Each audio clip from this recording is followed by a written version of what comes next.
Da quanto tempo è sospesa questa pratica, Sindaco?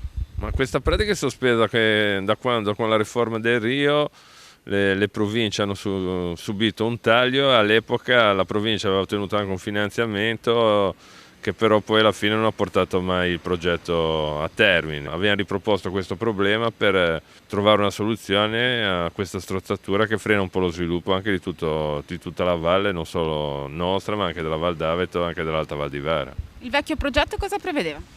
Ma il vecchio progetto prevedeva praticamente la demolizione a monte di due edifici. Noi chiederemo comunque di mantenere la tipicità del luogo, mantenendo poi un arco più alto in maniera che comunque questo elemento simbolico rimanga. Gli edifici che dovranno essere demoliti nel caso si proceda con questo progetto di chi sono?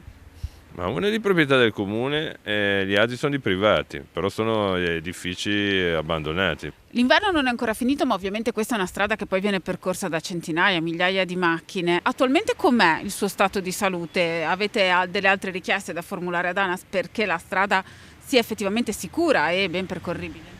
Ma con ritorno ad ANAS nel 2019, nel 2018 la situazione è decisamente migliorata perché sono stati fatti importanti lavori di bitumazione a partire da Carrasca e arrivare a Santo Stefano, però ovviamente a nostro parere è necessario procedere non solo ai lavori di consolidamento che sta già facendo, ma anche iniziare a programmare comunque un miglioramento per rendere un po' più facile la percorribilità e diminuire magari il tempo di percorrenza verso Santo Stefano. E nel frattempo, per quanto riguarda la vostra viabilità interna, è tornata percorribile una strada che era chiusa quasi da 10 anni. Quali vantaggi porterà alla popolazione?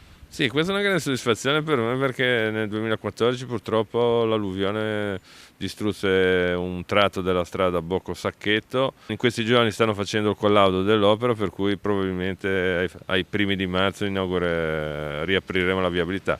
È una strada di mezza costa, ma è molto importante perché consente di collegare la Val Carnella con la strada provinciale che porta a Semovigo, facilita per chi abita nella parte alta della Val Carnella a raggiungere il fondovalle.